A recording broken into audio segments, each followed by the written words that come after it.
ফজরের সময় আমি আজান দিলাম, আজান দিয়ে দেখি দোকানে আমার মসজিদের চাইতে মুসল্লি বেশি সেখানে। যেখানে আল্লাহ ডাকছেন নামাজের দিকে আর ইহুদিরা ডাকছে খেলার দিকে, আপনি আল্লাহর কথাকে প্রাধান্য না দিয়ে ইহুদিদের কথায় গিয়ে আপনি খেলা দেখায় বসে পড়লেন, আর ওই গ্রামে কিনা আপনি চান ওলিয়া আউলিয়ার জন্ম হবে।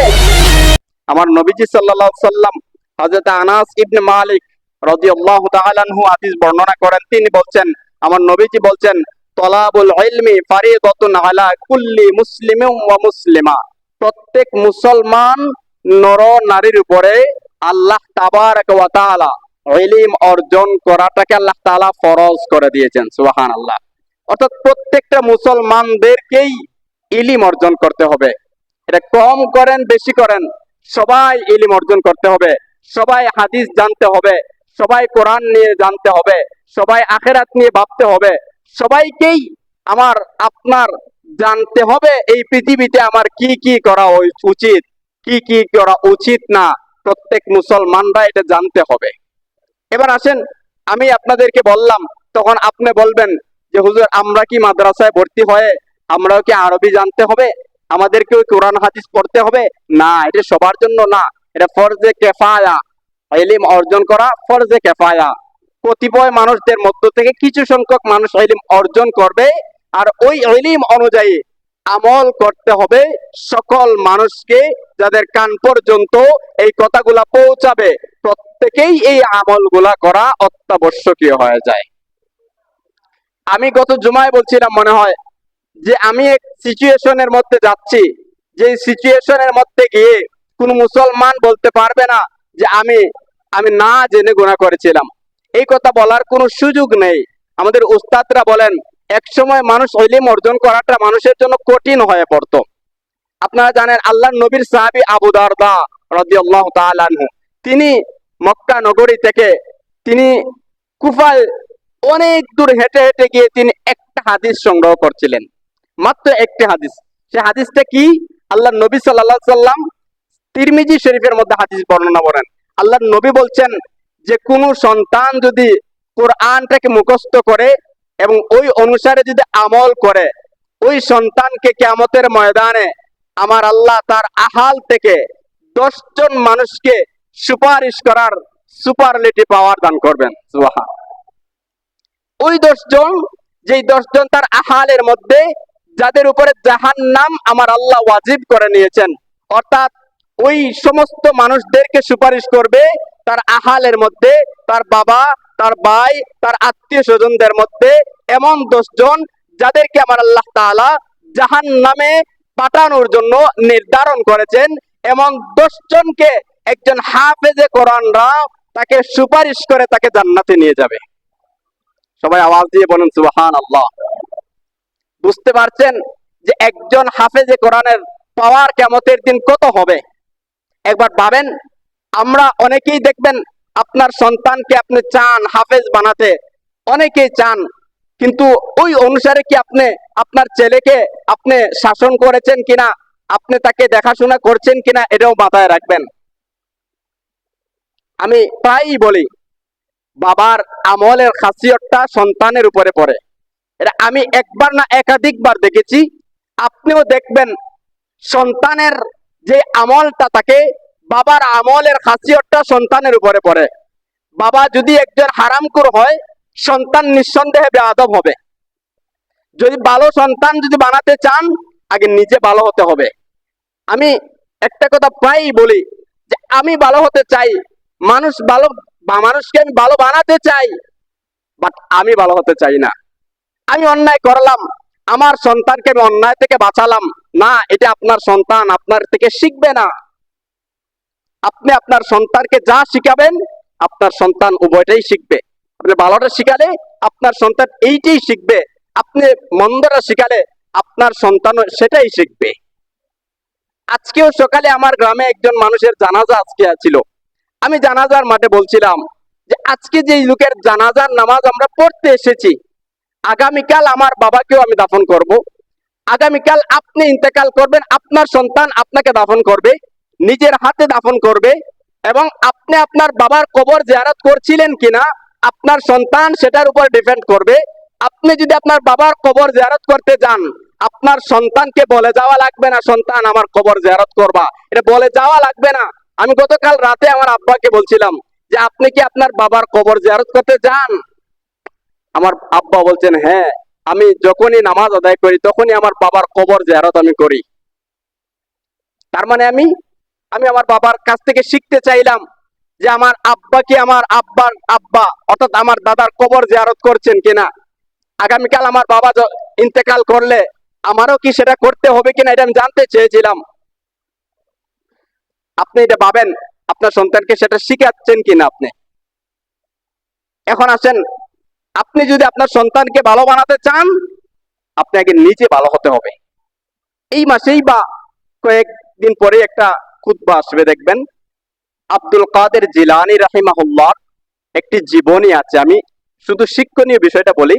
আব্দুল কাদের জিলানী রাহিমাহুল্লাহর মা, তিনি যখন তার সন্তানকে যখন গর্ভে ধারণ করলেন, তখন প্রত্যেক দিন তিনি কোরআন তেলাওয়াত করতেন। আব্দুল কাদের জিলানীর মা প্রত্যেক দিন তেলাওয়াত করতেন।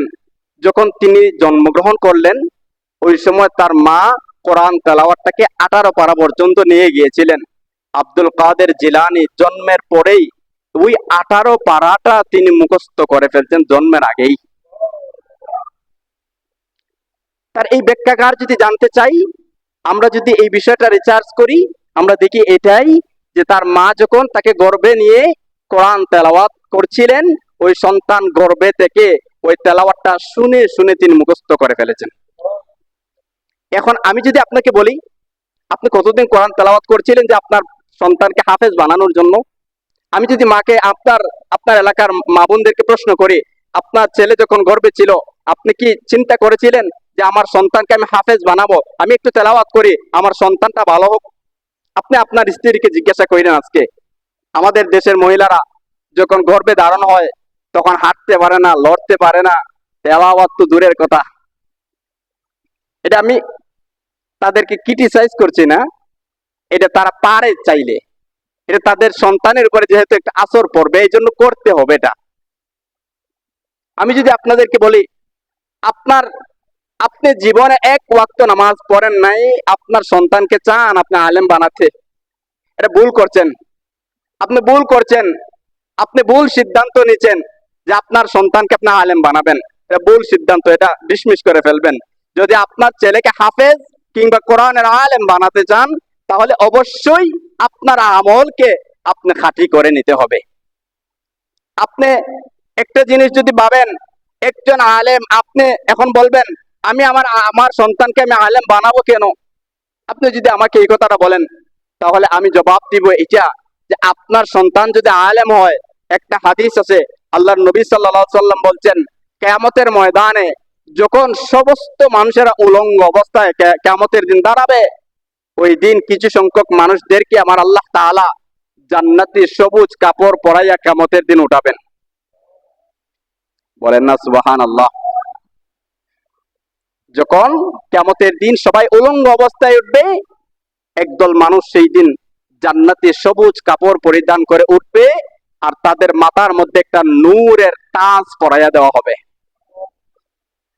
সাহাবায়ে কেরামরা বলছেন যে যখন এই নূরের তাজটা এই মানুষগুলোর মাথার মধ্যে পরাইয়া দেওয়া হবে, তখন যেন তাদের মাথার তাজের একটা পাওয়ার আছে, যেন সূর্যের তাপটাকে সে ঠেলে দিচ্ছে অন্যদিকে চলে গেছে। প্রশ্ন হলো সেই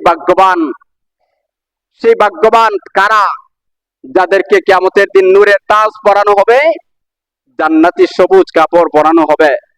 তারা হচ্ছে ওই সমস্ত মানুষ যারা দুনিয়াতে তাদের সন্তানকে আলেম বানিয়েছিল। বলেন না সবাই সুবহানাল্লাহ। ভাবেন একবার যে আপনার সন্তান আলেম বানালে আপনার কতটা মর্যাদা কিয়ামতের দিন থাকবে। সবাই আফসোস করবে ওই দিন আপনার দিকে তাকাইয়া, প্রত্যেক হাসরবাসীরা ওই দিন আপনার দিকে তাকাইয়া আফসোস করবে, ইস আমি যদি আমার ছেলেকে আলেম বানাতাম, তাহলে আজকে আমার আল্লাহ আমার মাথায় নূরে তাজ পরাইয়া দিতেন। 100% আপনি আফসোস করবেন কিয়ামতের দিন, আফসোস করবেনই করবে। আপনি বলতে পারেন যে আমাদের সমাজের আলেমদেরকে তো মানুষ সম্মান দেয় না, শ্রদ্ধা করে না, ফিতনাবাজি করে না, এটা ভুল ধারণা। কিয়ামতের ময়দানে দুনিয়াতে যতই মানুষ আলেমদেরকে নিয়ে কুরুচিপূর্ণ মন্তব্য করুক না কেন, কিয়ামতের দিন নিশ্চিন্তে থাকেন, আপনি তাদেরকে দেখে আপনি ঈর্ষান্বিত হবেন।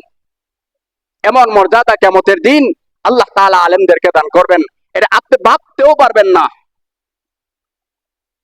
আরেকটি হাদিস দেখলাম, আমার নবীজি সাল্লাল্লাহু আলাইহি সাল্লাম, আবু দারদার হাদিস, আল্লাহর নবী সাল্লাল্লাহু আলাইহি সাল্লাম বলেন, মান সালাকা তরিকান ইয়াতলুবুহু ফীহি ইলমান সালাকাল্লাহু বিহি তরিকাম মিন তুরুকিল জান্নাহ ওয়া ইন্নাল মালাইকাতা লা তাদাআ আজতিনাহাদা রিদাল লিতালিবিল ইলমি ওয়া ইন্নাল আলিমা ইস্তাগফিরু লাহু মান ফিস সামাওয়াতি ওয়া মান ফিল আরদি ওয়াল হিতান ফি জাওফিল মাই ওয়া ইন্নাল ফাদলাল আলিমি আলাল আবিদি কাফদলিল কমর লাইলাতাল বদরি আলা সাইরিল কাওয়াইব ওয়া ইন্নাল উলামা ওয়ারাসাতুল আম্বিয়া। আমার নবীজি বলছেন, কেউ যদি ইলম অর্জন করার জন্য ঘর থেকে বের হয়, ওই ব্যক্তি যেন আল্লাহর পথে যুদ্ধে নেমে গেছে।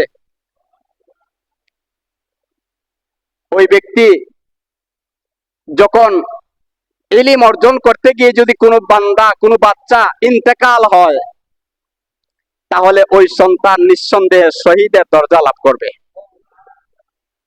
একটা জিনিস আমাদের সমাজে প্রচলিত আছে, দেখবেন একদল মানুষ দেখবেন বাবারা সন্তানদেরকে আগে আগে বলতে, এখন বলে না, এটা এখন তো যুগ চেঞ্জ হয়ে গেছে। আগে আগে বলতেন, উস্তাদরা যখন ছাত্রকে যখন মারধর করতেন, আগের কথা বলছি, আপনারা ভালো বলতে পারবেন, আগের যুগে যখন বাচ্চাদেরকে উস্তাদরা মাইর দিত, তখন বাবা মা বলতো, তোমার যেই জায়গার মধ্যে উস্তাদ মারছেন ওই জায়গা জান্নাতে যাবে। কি বলেন, বলতেন কি না? এটা এখন বলেননি মা বাবারা, বলেন না, এখন বলেননি। এখন তো হুজুর মারলে হুজুরের উপরে পঞ্চায়েত। এই কথাটা কেন বলেন? এই কথার এই হাদিস থেকে বলা হয় যে আল্লাহর নবী সাল্লাল্লাহু আলাইহি সাল্লাম বলেন, যেই বান্দা ইলম অর্জন করার পথে থাকে, ওই বান্দা আল্লাহর রাস্তায় থাকে। সুবহানাল্লাহ, আল্লাহর রাস্তায় থাকে। আমার একজন পরিচিত মুখ ছিল, সে একদিন গল্প বলতেছে যে আমি যখন মাদ্রাসায় পড়তাম তখন আমাকে উস্তাদরা মারতেন। আমি আমার আব্বাকে গিয়ে বললাম যে উস্তাদরা তো মারলেন। আমার আব্বা বলছেন যে উস্তাদরা যেই জায়গায় মারেন ওই জায়গা জান্নাতে যাবে। আমি পরের দিন মাদ্রাসায় গিয়ে আমার উস্তাদকে বললাম, উস্তাদ আমার সারা গায়ে আপনি মারেন, সারা গায়ে মারেন, যাতে আমার শরীরের মধ্যে জাহান্নামের আগুন স্পর্শ করতে না পারে। এই কথাগুলো বললেই আপনি বলবেন হুজুরে মনে হুজুরের কথা একটু বেশি বলতেছেন। এটা আমি বলছি না, এটা আমি হাদিস থেকেই বলছি। এর পরের অংশে বলা হলো, ওয়া ইন্নাল মালাইকাতা লা তাদাআ আজতিনাহাতাহা রিদাল লিতালিবিল ইলম। যখন তালেবে ইলমরা ইলম অর্জন করতে থাকে, শিক্ষা করতে থাকে, ওই ব্যক্তিকে আমার আল্লাহ তাআলা এই নূরের ফেরেশতারা তাদের ডানা, নূরের ডানাগুলা তাদের পায়ের নিচে বিছাইয়া দেন। বলেন না সুবহানাল্লাহ। তাদের নূরের ডানা তাদের পায়ের নিচে দেওয়া হয়। এই নূরের ডানা দিয়ে তালেবে ইলম ছাত্ররা হাঁটে। সুবহানাল্লাহ। এরপরে বলা হলো, ওয়া ইন্নাল আলিমা ইস্তাগফিরু লাহু মান ফিস সামাওয়াতি ওয়া মান ফিল আরদ। এবং আসমানবাসী, জমিনবাসী ওই তালেবে ইলমের জন্য দোয়া করতে থাকে। এরপর আল্লাহর নবী বলছেন, শুধু এতটুকুই নয়, ওয়াল হিতান, ওয়াল হিতান, যে হাইওয়ান যারা আছে, পশু পাখি, বৃক্ষ তরুলতা, ওই তালেবে ইলমের জন্য আল্লাহর কাছে মাফ চাইতে থাকে। শুধু এতটুকুই নয়, আল্লাহ নবী বলছেন, ফি জাওফিল মাই, এবং পানির মধ্যে যে মাছগুলা চলাচল করে, ওই মাছেরা পর্যন্ত তালেবে ইলম ছাত্রর জন্য আল্লাহর কাছে মাফ চাইতে থাকে। সুবহানাল্লাহ ওয়া বিহামদিহি। ওয়া ইন্না ফাদলাল আলিমি আলাল আবিদি কাফদলিল কমর। এবং একজন আলেমের মর্যাদা হবে অসংখ্য অগণিত তারার মধ্যে চাঁদের মর্যাদা যেমন, একজন আলেমের মর্যাদা সাধারণ মানুষের মধ্যে তেমন। মন চাইল না সুবহানাল্লাহ বলতে? মনে হয় আপনারা মনে মনে ভাবতেছেন যে হুজুর তো হুজুরের কথা বলছেন, এই জন্য আমরা সুবহানাল্লাহ বললে কি করতাম, আমাদের তো মর্যাদা নাই। বলেন সুবহানাল্লাহ।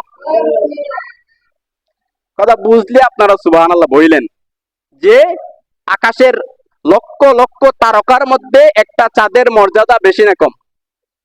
বলেন না। এই ঝিলমিল করে তারকা উঠে, এই তারকার মর্যাদার চাইতে চাঁদের মর্যাদা যেমন বেশি, ঠিক তেমনি ভাবে সাধারণ মানুষের মধ্যে হাজার হাজার আলেমের আবেদের চাইতে একজন আলেমের মর্যাদা বেশি।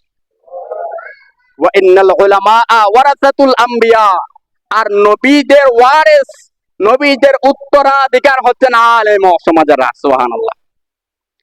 আল্লাহর নবী বলছেন ওয়া ইন্নাল আম্বিয়া লাম ইউওয়ারিসু দিনারা ওয়ালা দিরহামা ওয়া ইন্নামা ওয়ারাসুল ইলমা ফামান আখাযাহু আখাযা বিহাজ্জিন ওয়াফির।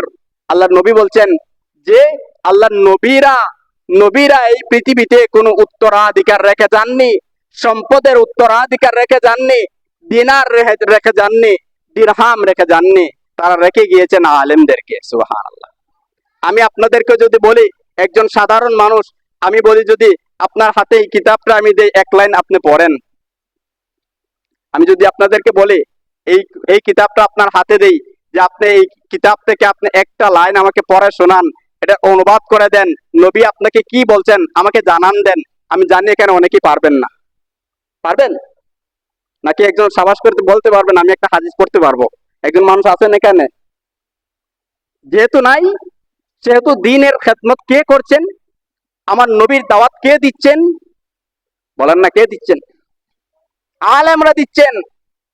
এই জন্যই তো তার মর্যাদা আল্লাহর কাছে বেশি। আপনার সন্তান হতে পারে আলেম, আপনার সন্তান হতে পারে দ্বীনের ইলম বিতরণকারী মানুষ। আপনি হচ্ছেন কিনা, এটা ভাগীদার হচ্ছেন কিনা, আপনি আপনার সন্তানকে আলেম বানালে হয়তো বা হবেন, এটা হবেন, আপনি মর্যাদা আসীনে যাবেন, কিয়ামতের দিন আপনি যাবেন। আরেকটা হাদিস আপনাদেরকে বলি, একজন ছাত্র যখন কোন কবরের পাশ দিয়ে হেঁটে যায়, কোন ছাত্র, কোরআনের ছাত্র, ইলম তলবকারী, সে কবরের কিনারায় দিয়ে পাশ দিয়ে অতিক্রম করলো, সে শুধুমাত্র কবর দেখে একটু বলল আসসালামু আলাইকুম ইয়া আহলাল কবর, বা এই কথা নাই বললো, একটা তালেবে ইলম একটা কবরের পাশ দিয়ে হেঁটে গেলে ওই কবরের জন্য আমার আল্লাহ আযাব 40 দিনের জন্য বন্ধ করে দেন। বুঝেন পাওয়ার কতটা? আর আপনি কি করছেন? আপনি কবরের পাশ দিয়ে কেমনে হাঁটেন? এবার বুঝেন আপনি আপনি কেমন করে কবরের পাশ দিয়ে হাঁটছেন। সাধারণ মানুষ, আমি ছোট করছি না কাউকে, কবর এটা আমাদের জন্য নিদর্শনা বলি।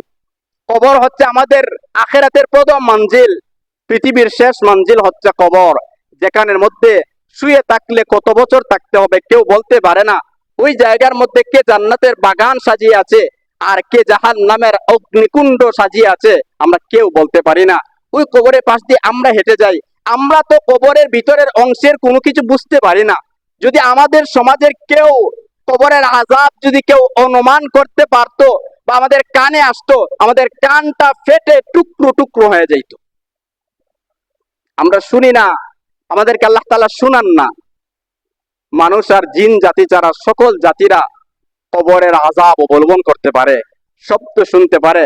দেখবেন কোন কোন সময় দেখবেন কবরের মধ্যে গরু ছাগল দিলে দেখবেন লাফালাফি করে ছুটে আসতে মন চায় তাদের। আযাব, কবরের মধ্যে আযাব। আর আমাদের সমাজের মানুষ কেমনে শর্ট প্যান্ট পয়রা কবরের মধ্যে হাঁটে আর গরু নিয়ে হাঁটে। এখন তো মাশাআল্লাহ হয় না, আপনাদের এখানে অনেক জায়গা আছে, গরু নিয়ে হাঁটে, গরু লেদায় কবরের উপরে। কেউ না কারো তো বাবার কবর, এইটা আমার না, আপনার না, কারো বাবার তো এই কবরটা, যেখানে আপনার গরু লেদাইছে, সেনাইছে, কারো না কারো বাবার কবর তো এটা, বা কারো না কারো ভাইয়ের কবর তো এটা, কারো না কারো স্ত্রীর কবর তো এটা, কারো না কারো সন্তানের কবর তো এটা। আপনার বিবেক একবার বাধা দিল না যে এই কবরের মধ্যে আমার কিংবা আপনার এখানের মধ্যে আত্মীয় কেউ মারা গেছে, তাকে এখানে দাফন করেছে। আপনার বাড়ির পাশ দিয়ে যদি একজন ফল্লা করে তার এই গরু ঘরের এই সেনা যদি আপনার বাড়ির পাশ দিয়ে দেয়, আপনি কি সেটা সহ্য করেন? বলেন না, সহ্য করেন? আপনার পাশে আপনার ভাই বসবাস করে, আপনার ভাইয়ের গরু ঘরের সেনা আপনার উঠানে দিয়ে আসে, পরের দিনই দেখা যায় মাটার একটা হইস না, এমন ঘটনা হয় না আপনাদের এখানে? আপনি এটা সহ্য করতে পারলেন না, এটা আপনার বাড়ি বলে এটা সহ্য করতে পারলেন না, কিন্তু যেখানে আপনার কবর, যেখানে আপনার বাবা শুয়ে আছেন, যেখানে আপনার মা শুয়ে আছেন, যেখানে আপনার আত্মীয় স্বজন শুয়ে আছেন, সেখানের মধ্যে আপনি কেমনে আপনার আপনার বিবেক কেমনে দিল এখানের মধ্যে আপনার গরু টিকরা দিতে, আর কেমনে আপনার বিবেক দিল এখানের মধ্যে নাফাক অবস্থায় হাঁটতে? আপনার বিবেক কেমনে দিল? এটা বলা যায় আপনি বিবেকহীন, বলা যায়, এটা বলা যায় যে আপনি বিবেকহীন, আপনার মস্তিষ্কের মধ্যে কোনো বিবেক নাই, এটা আমি বলতে পারি। প্রিয় হাজিরিন, এখন আমরা একটা হাদিস বলবো যেটা আলেমদেরকে আল্লাহ তাআলা তিরস্কার করেছেন, এমন একটা হাদিস বলি। নয়তোবা বলবেন হুজুর তো দেখি সব ভালো ভালো বলতেছেন, তাহলে সব আলেমই ভালো মনে হয় না। এই কথাটাও ভুল কথা। একটি হাদিস আপনাদেরকে শোনাতে পারি, যে হাদিসে আল্লাহ তাআলা আলেমদেরকে তিরস্কার করেছেন। শুনবেন আপনারা? এটা আগ্রহ আছেন আপনাদের এটা শোনার? আসেন এবার বাইহাকি শুআবুল ঈমানের হাদিস, হযরত আলী ইবনে আবি তালিব রাদিয়াল্লাহু তাআলা আনহু হাদিস বর্ণনা করেন। আল্লাহ নবী বলছেন যে ইউশিকু আন ইয়াতিয়া আলা জামান, মানুষের মধ্যে এমন একটি জামানা আসবে, মানুষের মধ্যে এমন একটা জামানা আসবে, কথা বলবেন না, কথা বললেন না, এখানে কথা বলার জায়গা নেই।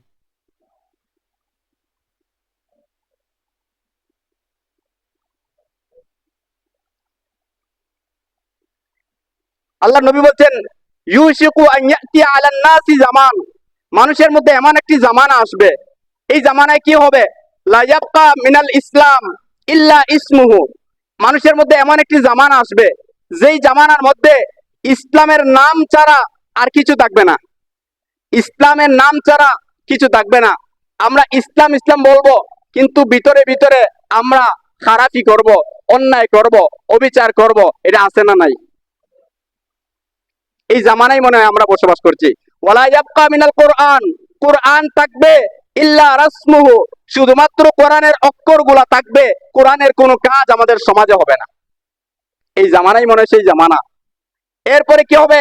আল্লাহ নবী সাল্লাল্লাহু আলাইহি সাল্লাম বলেন মাসাজিদুহুম আমিরা ওয়া হিয়া খারাবুম মিনাল হুদা, মসজিদগুলো হবে সুসজ্জিত, মসজিদগুলো হবে একদম স্পেশালি। এরপরে কি হবে? খারাবুম মিনাল হুদা, হুদা থাকবে না, হেদায়েত থাকবে না, মুসল্লি থাকবে না। এইটা আমাদের সমাজে হয় কি না? হয় না?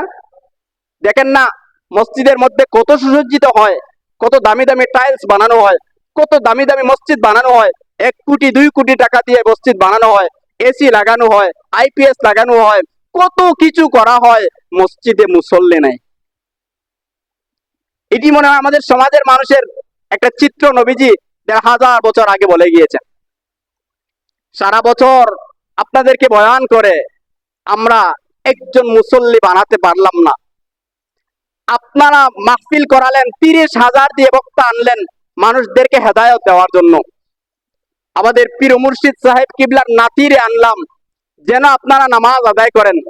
একটা দিন তো আপনাদের ফজরে ঘুম ভাঙাতে পারলাম না, কিন্তু ঠিকই ইহুদি নাসারারা আপনাদেরকে ফুটবল খেলা দিয়ে রাতের 3টায় ঘুম ভাঙায় দিছে। কি বলেন না, ঠিক না বেঠিক? এটা কি আমাদের সমাজের একটা চিত্র কিনা? বলেন না, চিত্র কিনা এটা? রাতের 3টায় উঠে গেছে খেলা দেখার জন্য, রাতের 4টার সময় ঘুম ভাঙাতে পারে নাই, মুয়াজ্জিনের আজান তার কানে পৌঁছায় নাই। কি গতকাল রাতে আমাদের গ্রামে একটা জানাজা ছিল, 2 জন মানুষ মারা গেছে গতকালকে রাত্রে জানাজা হলো।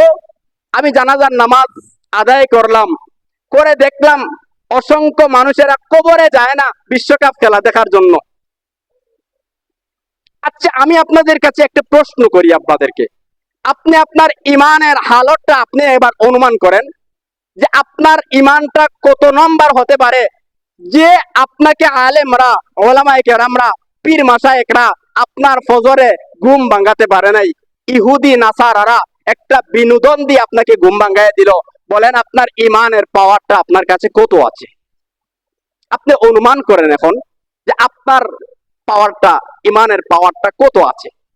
কিয়ামতের ময়দানে আপনার কি বলতে হবে না আল্লাহকে যে আল্লাহ আমাকে আপনি নাজাত দেন? আমাকে বলা লাগবে না? বলতে হবে তো, আল্লাহকে বলা লাগবে, আমার আপনার বলা লাগবে যে আমি এই কাজটা আল্লাহ তোমার জন্য করেছিলাম। বলেন একটা এমন আমার প্রত্যেকটা দিন। এরপরে আরেকটা জিনিস দেখবেন, অনেকেরই মনে এমন উদ্বেগ জন্মে দেখবেন যে মনে মনে ভাবেন আজকে থেকে সব কিছু ছেড়ে নামাজ আদায় করব। এমনটা হয়নি আপনাদের? মন চায় যে সব অন্যায় অবিচার আমি ছেড়ে দেই, ছেড়ে আজকে থেকে আমি নামাজ আদায় করা শুরু করি, এমনটা মনে হয় কিনা? যদি এমনটা মনে হয় আপনাদের দিলের ভিতরে, মনে রাখবেন এই দিলের মধ্যে এই কথাটা আসা মানে আল্লাহ আপনাকে হেদায়েতের একটা ইঙ্গিত বহন করে দিচ্ছেন। রাতের 3টায় আপনার ঘুম ভাঙে না মাঝে মধ্যে? বল না, ভাঙে না মাঝে মধ্যে? রাতের 3টায় ঘুম ভাঙে। ঘুম ভাঙার পরে দেখবেন রাতের 3টায় ঘুম ভাঙলে দেখবেন যেমন কেমন জানি লাগতেছে, যেমন ভালো লাগতেছে না ওই সময়টা, হয় কিনা এমনটা? যদি মনে করেন রাতের 3টায় আপনার ঘুম ভেঙে গেছে, ঘুম লাগতেছে না, মনে করবেন আপনার রব আপনাকে ডাকতেছেন আমার পথে আসো তুমি। এখন বলবেন হুজুর আমি তো চাই কিন্তু পারতেছি না। তো যখন আপনার মনে আসবে যে আমি একটু ভালো হয়ে যাই, ঠিক ওই সময় আপনি ওযু করে নেবেন, যায় নামাজে দাঁড়িয়ে যাবেন, নামাজের ওক্ত হোক বা নাই হোক দাঁড়িয়ে যাবেন, নফল নামাজ শুরু করে দিবেন, আল্লাহর কাছে কান্নাকাটি শুরু করবেন যে আল্লাহ আমাকে হেদায়েত দান করো। পারবেন এটা? যখনই আপনার মনে হবে এটা আপনি শুরু করে দিবেন। মনে রাখবেন এই কথাটা আমার আল্লাহ আপনাকে হেদায়েতের একটা ইঙ্গিত দিতেছেন যে বান্দা আমার দিকে আয়, ফিরে আয় তুই আমার দিকে। চিন্তা করবেন এটা। এরপরে হাদিসের পরের অংশটা আপনাদেরকে বলে দেই। আল্লাহ নবী বলছেন যে উলামাউহুম শাররু তাহতা আদিমিস সামাই ওয়া মিন ইনদিহিম তাখরুজুল ফিতনা ওয়া ফীহিম তাউদ। আল্লাহ নবী বলছেন সেই জামানায় কি হবে? সেই জামানার আলেমরা কি হবে? উলামাউহুম তোমাদের আলেমরা শাররুম মিন তাহতা আদিমিস সামা, আসমানের নিচে আলেমরা হবে সর্বনিকৃষ্ট শ্রেণীর হবে। কেন হবে? ওমিন ইনদিহিম তাখরুজুল ফিতনা, আলেমদের থেকে ফিতনা জড়াবে, আলেমদের থেকে ফিতনার উদ্ভব ঘটবে। ওয়াফিহিম তাউদ, আবার তাদের দিকেই ফিতনা দাবিত হয়ে যাবে। দেখবেন আমাদের সমাজের বেশিরভাগ আলেমরাই সমাজের মধ্যে ফিতনা ছড়ায়া দেয়। একটা বিধান আছে, ওই বিধানকে নিয়ে দুই দল আলেমরা দুই রকম কথা বলেন। এমনটা হয় কি হয় না? আল্লাহ নবী সাল্লাল্লাহু আলাইহি সাল্লাম বলবেন, আল্লাহর নবী সাল্লাল্লাহু আলাইহি সাল্লাম বলেন কিয়ামতের পূর্বে আলেমদের থেকে ফিতনা বের হবে, আর একটা ফরজ বিধান নিয়ে দুইজন আলেমের মধ্যে ফিতনা শুরু হবে, এই দুইজনের মধ্যে কেউ সমাধানকারী বের হবে না। এটা আমরা দেখতেছি কিনা? আলেমরা ফিতনা বের করে। আমাদের মুর্শিদ সাহেব কিবলার একজন সাহেবজাদা ওই দিন বলছিলেন যে কোন অশিক্ষিত মানুষ, সাধারণ মানুষ ইসলামের মধ্যে ফিতনা ছড়ায় না। সে জানলে না ফিতনা ছড়াইতো। একজন মানুষ জানেই না সে কি বলবে, কিন্তু ফিতনা ছড়ায় আলেমরা, আলেমরা ছড়ায় ফিতনা। আমি ওই দিন একজন আলেমের মুখ থেকে শুনছি যে কিয়ামতের ময়দানে আমার রাসূলুল্লাহ সাল্লাল্লাহু আলাইহি ওয়াসাল্লাম যখন দাঁড়াবেন, সকল মানুষেরা কিয়ামতের দিন থাকবে, আর সবাই ইয়া নাফসি বলবে, সবাই বলবে আল্লাহ আমারে বাঁচাও। ওই দিন আমার নবীও তার জান তিনি বাঁচাতে পারবেন না। সবাই আওয়াজ দিয়ে বলেন নাউযুবিল্লাহ। এটা আপনি মানেন কথাটা? আমার নবী কি কিয়ামতের দিন জান বাঁচাতে পারবেন না? এই কথা শুনলে আপনার রাগ উঠবে না? এটা কে বলতে পারে? একমাত্র আবু জাহেলের মতো মানুষ বলতে পারে, নয়তোবা একজন মুসলমান, একজন সাধারণ মুসলমানও এই কথা বলতে পারে না যে কিয়ামতের ময়দানে আমার নবীজি সাল্লাল্লাহু আলাইহি সাল্লাম নিজের জান বাঁচাতে তিনি ব্যস্ত হয়ে যাবেন। হাদিসের মধ্যে আছে কিয়ামতের ময়দানে আমার নবীজি সাল্লাল্লাহু আলাইহি সাল্লাম যখন সবাই ইয়া নাফসি বলবে, আমার নবী ওই সময় গিয়ে সিজদায় পড়ে যাবেন, আর আল্লাহর কাছে শুধু বলবেন ইয়া রাব্বি হাবলি উম্মতি, ইয়া আল্লাহ আমার উম্মতকে বাঁচাও, আমার উম্মতকে বাঁচাও। আমরা সবাই মিলে আদম নবীর কাছে যাব। আদম নবী বলবেন আজকের কোনো পাওয়ার আমার কাছে নাই। আমরা যাব ইব্রাহিম নবীর কাছে, তিনি বলবেন আমার কোনো পাওয়ার নাই। আমরা চলে যাব মুসা নবীর কাছে, বলবেন আমার কোনো পাওয়ার আজকে নাই। যাব আমরা ঈসা নবীর কাছে, তিনি বলবেন আমার কোনো পাওয়ার আজকে নাই। আমরা শেষ পর্যায়ে ঈসা নবী আমাদেরকে বলবেন ও হাসরবাসীরা, আমি কিছু করতে পারি কিংবা না পারি, তোমাদেরকে একটা আমি পরামর্শ দিতে পারি, তোমরা চলে যাও আখিরি জামানার নবী হযরত মুহাম্মদুর রাসূলুল্লাহ সাল্লাল্লাহু আলাইহি সাল্লামের কাছে। তিনি বলে দিবেন, আজকের ওই দিনে আমার নবী সাল্লাল্লাহু আলাইহি ওয়াসাল্লামকে আমার আল্লাহ সুপারলেটিভ পাওয়ার দিবেন। ওই দিন আমার নবী বলবেন যে আল্লাহ আমার উম্মতকে বাঁচাইয়া দাও। আল্লাহর নবীকে আল্লাহ তাআলা বলবেন, ইয়া হাবিব, আপনি কান্না বন্ধ করেন, কি চান আমি আপনাকে আজকে খুশি করে দিব। আমার নবী খুশি হবেন না যতক্ষণ না আপনার মতো নাফরমান উম্মত জাহান্নামে থাকবে। আমার নবী সেই দিন খুশি হবেন না, আপনাকে ছাড়া আমার নবী জান্নাতে কদম দিবেন না। তারপরে বললেন সুবহানাল্লাহ, আজকে আপনি যে নামাজ এক ওয়াক্ত পড়ছেন না, এক ওয়াক্ত নামাজ পড়ছেন না, দাড়ি রাখছেন না, আপনি নবীর কথায় চলছেন না, আপনি আল্লাহর কথায় আপনি নামাজে আসছেন না, ঠিকই ফুটবল খেলা দেখার জন্য 3টায় উঠে গেছেন, আপনার জন্য কিয়ামতের দিন আমার নবী সুপারিশ করবেন। ওই দিন আপনি বলতে পারবেন, আপনি কি বলতে পারবেন, ইয়া রাসূলুল্লাহ, ইয়া হাবিবাল্লাহ, আমি আপনার জন্য ফুটবল খেলা দেখছিলাম, আজকে আমাকে বাঁচাও? বললেন কথাটা, যেহেতু আজকে আমি জিজ্ঞাসা করলে বলতেছেন, ওই কথা কিয়ামতের দিন আমার নবীকে আপনি বলে দিয়েন। আমি আগেও বলছিলাম এটা নিষেধ করছি না, খেলা দেখা নিষেধ করছিলাম না, আমি গত জুমায় বলছিলাম। শরীয়ত নিষেধ করলো কি করলো না এটা আমি বলছিলাম না, কিন্তু আপনাকে নিষেধ করিনি, আপনি দেখবেন বিনোদন হিসেবে দেখেন, কিন্তু আপনি আল্লাহর বিধানকে আপনি ফেলে দিয়ে না।